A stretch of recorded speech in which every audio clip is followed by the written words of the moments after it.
Hi friends, నేనైతే మేకలు మేపడానికి అడవికైతే వచ్చాను.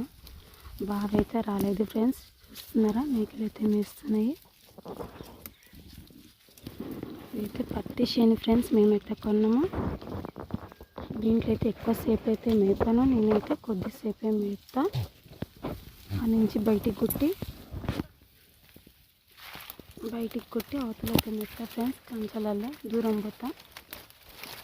బావి అయితే రాలేదు ప్లస్ బావి అయితే బావ గుంపు వేరే, నా గుంపు వేరే, 2 గుంపులు తీసిండు బావి అయితే. చూడండి, ఎందుకు బ్యాక్ చూపిస్తున్నా అంటే ఫ్రంట్ ఎండ బాగా కొడుతుంది ఫ్రెండ్స్. ఫేస్ అయితే క్లారిటీగా పడట్లేదు, అందుకని బ్యాక్ పెడుతున్నా. చూపిస్తాను మీకు ఫ్రంట్ కూడా. ప్లీజ్ ఫ్రెండ్స్, సబ్స్క్రైబ్ చేసుకొని లైక్ చేయండి, షేర్ చేయండి.